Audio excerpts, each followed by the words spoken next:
Shooting in the wolf with a... Do you want that again? No, just keep that. Shooting in the woods with a wolf. This is Stephen Wolfe here. Say hi, Stephen. Hey. Welcome to my YouTube channel, No Fuss Muss. We're going to take you into the woods and show you how we marry up ambient light with flash lighting.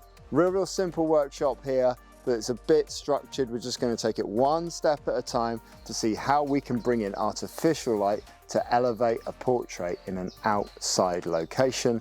And what better location than these woods for this wolf? First picture we're going to take, we've got this gorgeous tree. The trees in this forest, they just date back to some of them date back to the Bronze Age. It's absolutely amazing theatre that we can use in a very sort of Harry Potter-esque. We've got this amazing tree in behind Stephen here. So what we're going to do is we're just going to switch ourselves to aperture priority. We're going to choose an outside ambient sort of ISO of around about 800, and I'm just going to stick my aperture right in the middle there, around about f8, and we're just going to see if we can just take a photograph here of Stephen in front of this amazing tree. There we go, simple picture there taken. The camera has taken care of all the settings and has just tried to get an exposure that's right in the middle, not too dark and not too light. How can we elevate this? Well, we could maybe use the tree in a slightly different way. So we're going to bring Stephen in round here, and Stephen's going to go round, he's going to jump in here, he's going to climb up the tree. Now we can see here there's a lovely little gap just in here where we got good angles to go in here, not something a little different. We're going to keep our camera on exactly the same settings. Remember, aperture priority, camera's taking care of all the settings, and we're just going to come back here, take a shot from around about here, framed by all the wood. There we go, 3, 2, 1. Nice and simple there, good exposure on the shot. We can come in a little bit closer as well. Second change that we can make, come in closer. And on this 24 to 105 lens, we have the opportunity to zoom out nice and wide and come in there. Beautiful. Looking really cool.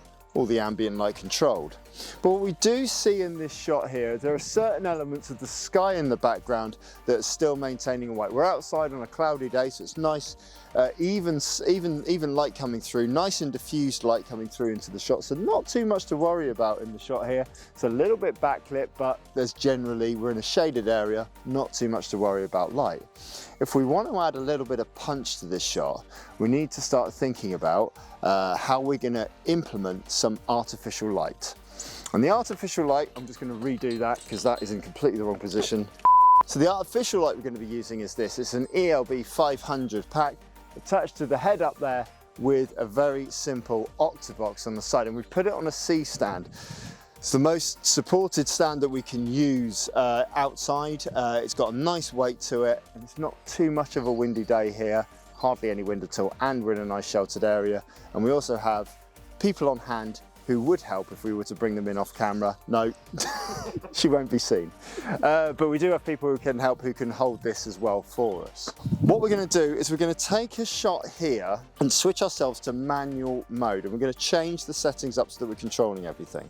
I'm going to choose an ISO of 800, f8, so we're just going to move that aperture just slightly up to f11.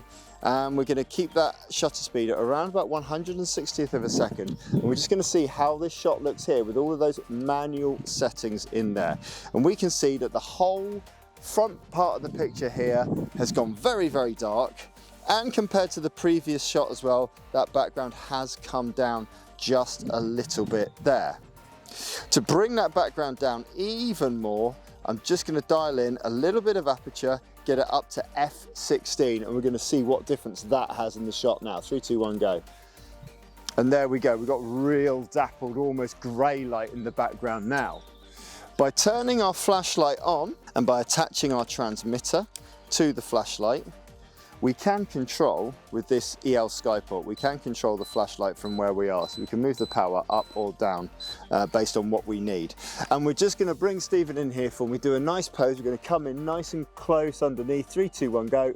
And we should see that with these settings, we get the same exposure in the backdrop that we had previously, but we have this lovely, amazing flashlight coming in, giving us dynamic lighting there into the shot. Now Stephen's a little bit low there for me. The light was coming in very high, so we're just going to get you to stand up just a little tall, a little prouder there for me. That's it, keep the hand down by the side, and we're just going to take this shot in here. and just see what we get. So we're going to start off here with a wide angle close. There. Then we're going to move here without changing the focal length to a wide angle far away and really frame him there between the roots of the tree. Beautiful.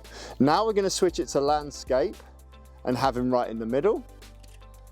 And now we're going to switch it to landscape and have him on the left hand side with this tree line up here coming just out of camera shot there. And that's giving us leading lines within the shot. Same again, and now looking off this way there for me if you can, Stephen. That's great. 3, 2, 1, go. And we're still on the widest camera setting that we can get there. 3, 2, 1, go. Beautiful. Now he's completely exposed for with the ambient light coming in here, which we can control. That's one of the main benefits of using artificial light. And we know that we're in manual settings so that we know that nothing's going to really change in the backdrop. We're still going to have that slightly little dappled light in the background, but it's not going to overpower the picture. And we still get some of the texture there coming through from the tree. If we want to slightly change the balance though, let a little bit more ambient light in, we're going to dial down the power of the power pack by 2 stops. 2 whole stops down there. And we're going to, the easiest way to do it is just to open up the aperture by 2 stops. So we're just going to move down from f16 through f11 all the way down to f8. And we're just going to see how that changes the look of this picture here. 3, 2, 1, go. And now we see we're letting in way more ambient light into the picture. Let's just do it one more time. We're going to move down the power of the light by 1 stop. And we're going to open up that aperture by another stop there. So now we're shooting at f5.6 and we have him in here there with the ambient light, with the artificial light here, much more in balance. So in the first picture, there were lots of stops of difference between the background and the flashlight. Now they're much more uniform. So all we're doing is we're just giving Stephen a little pop to make him pop off the backdrop here. A few changes to the pose every time we do it. Let's try flow posing there. Good. Change it. Change it. Change it. There. Good man. Love it. Perfect. That one's great. So those little changes to marrying up will give you different looks and different feels to the shot. My personal opinion on this one is that it's quite an intimidating thing seeing a guy like this in the middle of the West Sussex woods. So I would want a massive difference between our background and our ambient light and the artificial light that we're using to really make him pop. And nofussmus.com, if you subscribe, there'll be a workshop on there about how we did that with neutral density filters in another area of the wood. It's quite an interesting look at how we achieve something that looked completely different. You can subscribe on there, get access to that now. But what we're going to do here is we're going to use this, dial back in the power. So we're going to go up 1, 2, 3 stops. And we're going to dial that back in here with aperture. 1, 2, 3 stops, all the way up to f16. Take a quick test shot. And then from here we can have a little play around. So if we come round to the side here, come round over here, we can see that we're going to have a play around with a wide angle shot here, a mid-range shot here,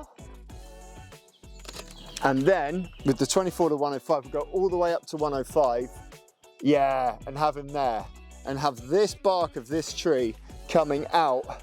Yeah, open it up, that's it, tense up the abs, that's good. 3, and now looking down towards, that's it, looking down towards me, and now give me a big howl. Good man. Do the howl off to the side now for me if we can. 3, 2, 1, go. Good man. 3, 2, 1, good shot. And that's how we achieve different looks, different shapes and different forms by changing the balance, the ratio of the light, of the ambient light and the artificial light. As an addendum to this is Jim from the future jumping in mid-video here. Normally I do these in one take because I did adolescence before adolescence was a thing. We tried to do a wide angle shot here of Stephen looking cool. So we have a look at this scene. If we shoot this here, we can see that we've got a great shot of him there with the ambient light sort of coming in and the flashlight working, but we can see the light stand and everything in that. And that is quite a simple thing to fix in Photoshop, but it still takes time and it's still a thing that you can do. We noticed here, there's this little bit of wood here. So if we come in just round the side here and use this piece of wood here just to block off that tripod so we can't see it, we can then use our rule of third composition to create this amazing shot where with leading lines and the tripod that's completely blocked off. Keep changing the expression, go, go, go, and there. And by using everything in nature and in the environment, we can actually create these in-camera things rather than having to digitally alter them after the fact. Thanks very much. Stephen, there you are, looking awesome as always in that tree. Oh yeah, let's go. Oh yeah, let's go. That's what we like to see. Subscribe, like, say nice things. Visit nofussmust.com for more learning, including the intermediate level workshop that we do in just a moment in this wood. And also the secret that we're not allowed to say about what this shoot is and where it comes in the timeline. I thought that was quite interesting, for me personally anyway. Anything to say, Stephen? No Fuss Must is the best way to learn everything you need about photography. Lovely. Good timing on the plane overhead, all the best.